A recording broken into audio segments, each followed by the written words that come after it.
আওলাদপুরে একটা লোককে ভূতে ধরল। ভূতটা ভারী বেয়ারা, সব ওঝা হার মানল তার কাছে। সেখানকার লোকেরা তখন ঠিক করলো লক্ষ্মী আচার্যকে ডাকতে যাবে। গ্রামের বেশ মাতব্বর গোছের দুজন লোক এসে হাজির হলো লক্ষ্মী আচার্যের কাছে। আচার্য তাদের চিনতেন। একজনের নাম ভজহরি বিশ্বাস, আরেকজনের নাম কেষ্ট দাস। আচার্য বললেন, কি ব্যাপার ভজহরি, এমন অসময়? মুশকিল হয়েছে আচার্য মশাই। কেন? আমাদের গ্রামে একজনকে ভূতে ধরেছে, বড় বেয়ারা ভূত, কিছুতেই ছাড়তে চাইছে না। সব প্রজা হার মেনেছে তার কাছে। এখন একমাত্র ভরসা আপনি গিয়ে না ছাড়ালে মারা পড়ে যাবে বেচারি।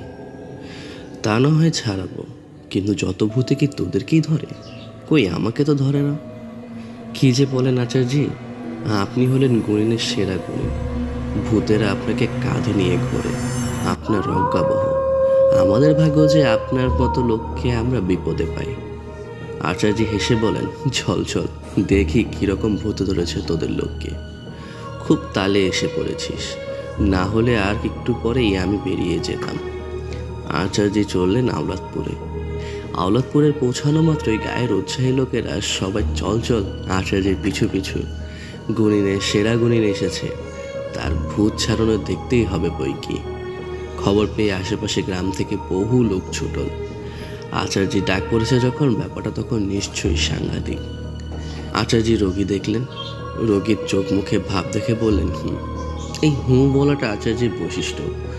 কোনো জটিলতা দেখলেই তাহলেই লোকেরা বুঝে নেবে বা অবস্থা গুরুতর।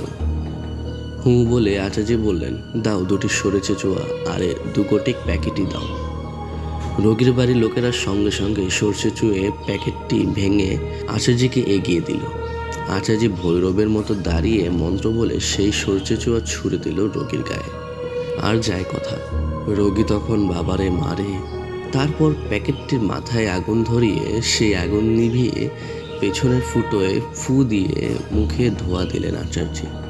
রোগী তো কাটা ছাগলের মতো ধরফর করতে লাগলো। তখন ওর তোর দুটি পায়ে পড়ি, আমার অমন করিস না রে, আমি এক্ষুনি ওকে ছেড়ে যাচ্ছি। আচার্য বললেন, তা তো যাবি রে বেটা, কিন্তু ধরেছিলি কেন? আর কথা নেই, ভূতে পাওয়া রোগী একদম চুপ, কেবল গো গো করে। আচার্য বলেন, কই রে, কি হলো বল, ওকে ধরেছিলি কেন? ও কেন আমার গায়ে মাছ ধোয়া জল ছুড়ে দিয়েছিল? তুই ছিলিস কোথায়? আমি ওদের ছাঁচতলাতে দাঁড়িয়েছিল। কেন তুই ওদের ছাঁচতলাতে ছিলিস? ও কি ইচ্ছে করে তোকে দেখে তোর গায়ে ফেলেছে? না, আমাকে সরে যেতে না বলে ফেলেছে। কেন? বেশ করেছে ফেলেছে। তাহলে তুই যখন দেখলি ও জল ফেলতে আসছে তখন তুই বা সরে গেলি না কেন? বারে, আমি কি ওকে দেখেছি? ওদের ছাঁচতলায় দাঁড়িয়ে তুই ওকে দেখতে পেলি না, আরও তোকে না দেখতে পেয়ে তোর গায়ে জল ফেলেছে বলে তুই ওকে ধরলি? রোগী তখন পেঁচে পড়ে চুপ হয়ে যায়। আচার্য বললেন, তার মানে ইচ্ছে করে ওকে ধরবি বলে ওর জল তুই গা পেতে নিয়েছিস? না, তা কেন? আচার্য গম্ভীর গলায় বললেন, কোথায় থাকিস তুই? মজুমদার আর ঈশান কোণে। এই গ্রামের কাছাকাছি আমি থাকি, তুই জানিস না? জানতুম। তাহলে কেন ধরেছিস বল? তোর গ্রামের লোককে তো ধরিনি আচার্য। ওরে বেটা, যাক, তুই একে ছাড়বি কিনা বল? ছেড়ে দেব, সত্যি ছেড়ে দেব। ছেড়ে দেব নয়, এক্ষুনি ছাড়। তুই আগে চলে যা, তারপর ছাড়ছি। না, তোকে এক্ষুনি ছাড়তে হবে। এক্ষুনি? হ্যাঁ। অবাক কাণ্ড, যে লোক একটু আগে ধুলোয় শুয়ে ছটফট করছিল সে আবার সুস্থ হয়ে আচার্যকে প্রণাম করে উঠে বসল। সকলে জয়ধ্বনি করলো আচার্যের। বলল, হু বাবা, এ কি জাতালো! মনে করো ভূতের আচার্যের পালকি বয়। কত ভূত জব্দ হলো। তো এটা কোন ছাড়! ভাই বলে যে যা চলে গেল। আচার্য নিজের পাওনা গন্ডা বুঝে নিয়ে সন্ধ্যের পর ভূতের কাঁধে চেপে ফিরে এলেন। পরের দিন সকালে আওলাদপুরের লোকেরা আবার এসে হাজির। সেই ভজহরি বিশ্বাস বলল, পেন নাম হয়ে আচার্য মশাই। ও, এই যে ভেলকি দেখলুম রে। কেষ্ট দাস এবার এলো। এসে হাত জোর করে আচার্যকে তখন দাওয়ায় বসে গঞ্জিকা সেবন করছিলেন। বললেন, কি ব্যাপার হে, আবার কি মনে করে? ব্যাপার সাংঘাতিক আচার্য মশাই। আপনি চলে আসার পরেই ভূতটা আবার এসে ধরেছে রোগীকে। গঞ্জিকা কলকেটা রেখে দিয়ে লাল রক্ত যাবার মতো চোখ দুটো পাকিয়ে সোজা হয়ে উঠে দাঁড়ালেন আচার্য। আবার এসেছে? এত বড় স্পর্ধা! রাগে উত্তেজনায় আচার্য ঠকঠক করে কাঁপতে লাগলেন। রাগলে তাকে ভয়ঙ্কর দেখায়। আস্ত মানুষটা যেন পাল্টে যায় অদ্ভুতভাবে। মুখখানি কঠিন হয়ে ওঠে, গালে ভাঁজ পড়ে, কপাল কুঁচকে যায়, দারুণ দেখায়। আচার্য বললেন, ঠিক আছে, আমি যাচ্ছি। কিন্তু গেলে কি হবে? তাকে আসতে দেখেই ভূতটা ছেড়ে পালায়। রোগী তখন আবার সুস্থ দেহে প্রণাম করল তাকে। বলল, কি হবে আচার্য মশাই? কিছু হবে না, কোনো ভয় নেই, আমি তো আছি। আচার্য মশাই চলে গেলেই ভূতটা ভর করে লোকটিকে, আর তাকে আসতে দেখলেই ছেড়ে পালিয়ে যায়। মহা মুশকিল। আচার্য ভূতের ঠেটামো দেখে চটে যান। যাবেন নাই বা কেন? এসব ঝামেলা তার ভাল লাগে না। তার খুব কম করেও 80-র ওপর বয়স তো হলো। মন্ত্রশক্তিতে ভূতকে তিনি বশ করেছেন, কিন্তু জরা মৃত্যুকে জয় করবেন কি করে? এ বয়সে কি তার ভূতের সঙ্গে ছ্যাঁচড়ামো করতে ভালো লাগে কারো? শেষে একদিন রেগে বললেন, ঠিক আছে, আজ একটা হেস্তনেস্ত করবই। তারপর রোগীর বাড়ির লোকদের বললেন, দেখো, আজ আর আমি যাব না, তবে কাল তোরা কেউ যেন ডাকতে আসিস না আমাকে। আমি রোজ যে সময়ে যাই, কাল তার চেয়ে আগেই আমি যাব। আর আমি গেলে কেউ যেন ব্যস্ত হোস না, কারণ আমি যে গেছি এ কথাটা রোগী যেন কোনো রকমে জানতে না পারে। কাল একটা শেষ বোঝাপড়া করতে চাই আমি। ভজহরি ও কেষ্টদাস ফিরে এলো। পরদিন লক্ষ্মী আচার্য ঠিক দুপুরবেলায় চললেন ভূত ছাড়াতে। আলতপুরে পৌঁছেই আচার্য করলেন কি, সর্বাগ্যে এক মুঠো ধুলো পরে সেই বাড়িটার চারপাশে গণ্ডি দিয়ে দিলেন। তারপর সোজা গিয়ে ঢুকলেন রোগীর ঘরে। রোগী তো আচার্যকে দেখেই আটকে উঠল। তার পেটের পিলে মাথা উঠে গেছে তখন। এমন অপ্রত্যাশিতভাবে ধরা পড়ে গিয়ে হাউমাউ করে উঠল সে। কিন্তু সে মাত্র ক্ষণিকের জন্য, পরক্ষণেই আবার স্বাভাবিক হয়ে গেল। রোগী আবার সুস্থ হয়ে প্রণাম করল আচার্যকে। অতি কষ্টে চিচি করে বলল, মরে গেলুম রে আচার্য মশাই, আর তো পারি না। এইমাত্র আপনাকে দেখে আমাকে ছেড়েছে, আপনি চলে গেলে আবার ধরবে আমায়। আচার্য বললেন, চুপ করে বসে থাকো তুমি। ওর যাওয়ার রাস্তায় আমি বন্ধ করে দিয়ে এসেছি, এবার এখনই এসে ধরবেও তোমাকে। আচার্যের কথা শেষ হতে না হতে চেঁচিয়ে উঠল রোগী। চোখ লাল করে বলল, ধরবে না তো কি করবে শুনি?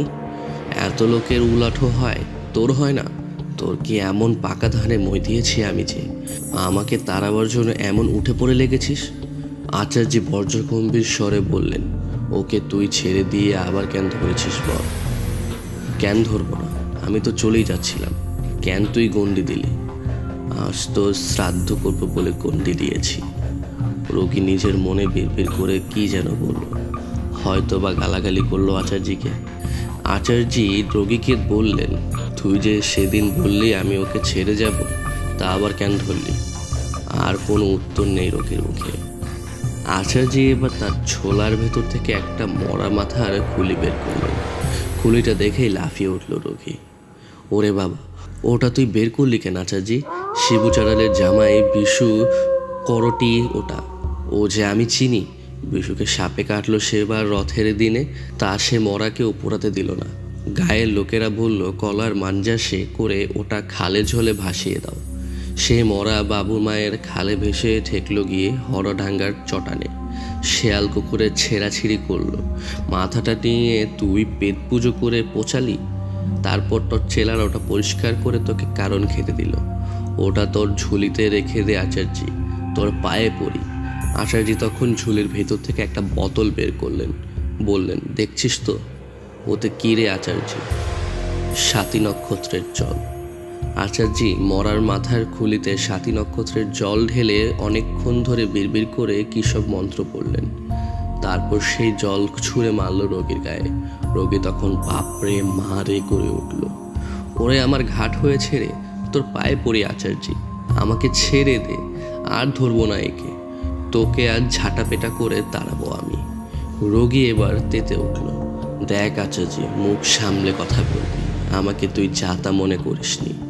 এককালে আমি মস্ত পণ্ডিত ছিল, আজ কর্মদোষে পেটজনি পেয়েছি, তাই যা বললি তা আর কোনোদিন বলবি না। বেশ কবু বলবো। যে সত্যিকারের পণ্ডিত হয় সে কখনো এরকম ছ্যাঁচড়ামো করে না। খবরদার বলছি, আমার সঙ্গে সমীহ করে কথা বলবি। বেশ বলবো। তুই সত্যি পণ্ডিত কি অখাট্য মূর্খ তার পরিচয় দে আগে, তারপর বলবো। ঠিক আছে, আমাকে তুই পরীক্ষা কর। আচার্য একটু সময় কি যেন ভাবলেন, তারপর বললেন, বল দেখি, কে হরধনু ভেঙেছিল? তোর মরা বাবা ভেঙেছিল। ও নাম আমাকে বলতে আছে যে বলবো? তুই বেটা জানিস যে বলবি। জানি না তো জানি না, আমায় এবারের মতো ছেড়ে দে, আমার ঘাট হয়েছে। এখন কি ছাড়বো? আগে তুই স্বীকার কর যে তুই মুখ্য, তবেই তো ছাড়বো। তা কেন করব? তবে কেন ছাড়বো? ওই প্রশ্নটা বাদ দিয়ে অন্য প্রশ্ন কর তুই। আচার্য বললেন, বেশ তাই করছি। বল, দশরথের বড় ছেলের নাম কি? বলবো না, ও নাম আমাকে বলতে নেই। না বলে আমি ছাড়বো না, আরও গালাগালি দেব। একান্তই বলাবি তাহলে? হ্যাঁ, তবে শোন, সীতার প্রতি যে নাম, দশরথের বড় ছেলেরও সেই নাম। এরকম উত্তর তো আমি চাই না। আর আমাকে জ্বালাস না আচার্য, ওই নাম বললে আমি উদ্ধার হয়ে যাব। আমি 3 সত্যি করছি, আর কখনো এর ত্রিসীমানায় আসবো না। এবার আমায় ছেড়ে দে, যা দূর হয়ে যা। তবে তুই যে যাচ্ছিস তার একটা চিহ্ন দিয়ে যা। কি চিহ্ন চাস তুই বল? এই শিলাটাকে মুখে করে নিয়ে যা। ওরে বাবা, ও আমি পারবো না, আমার শরীর বড় দুর্বল। আমায় অন্য কিছু করতে বল আচার্য। তবে ওই জুতো জোড়া নিয়ে যা। জুতো আমি ছুঁই না। বেশ, ওই পাকুর গাছের একটা কাঁচা ডাল ভেঙে দিয়ে যা তবে। তা যাচ্ছি, গণ্ডি মুছে দে। আচার্য গণ্ডি কেটে দিল। তারপর সকলকে বললেন, পাকুর গাছের ডালটা ভাঙা মাত্রই তারা যেন রোগীকে ধরে ফেলে। কেননা ভূতে ধরা লোকের গা থেকে ভূত যদি ছেড়ে যায় তবে সে সময় পড়ে গেলে হয় অজ্ঞহানি, না হলে মৃত্যু হতে পারে। রোজার বাবারও তখন আর কিছু করার থাকে না। যা হোক, রোগী তখন মাতালের মতো টলটলে উঠে দাঁড়ালো। তারপর সেভাবেই টলটলে কুলি ধরে পাকুর গাছটার দিকে চলল। রোগীর সঙ্গে সঙ্গে চলল কয়েকজন সদা সতর্ক লোক। পাকুর তলায় যাওয়া মাত্রই বিরাট একটা কাঁচা ডাল সকলের জোড়া জোড়া চোখের বিস্মিত করে মর্মর শব্দে ভেঙে পড়ল গাছতলায়। আর সে সঙ্গে হু হু করে ঝাওয়া বইতে লাগলো। সে কি ভীষণ দমকা হাওয়া, যেন ঝড় উঠল। ধুলোকুটো শূন্যের উঠে ধূরপাক খেতে লাগলো। সঙ্গে সঙ্গে রোগীর বাড়ির লোকেরা ধরে ফেল রোগীকে। তারপর সবাই মিলে ধরাধরি করে ধরে নিয়ে এলো তাকে। আচার্য একটা রক্ষা কবচ করে ঝুলিয়ে দিলেন তার গলায়। আচার্যের কৃপায় সে যাত্রায় বেঁচে গেল লোকটি। লক্ষ্মী আচার্যের ধনধন্য পড়ে গেল চারদিকে। হ্যাঁ, গুণিনের মতো গুণিন বটে, সবার সেরা গুণ।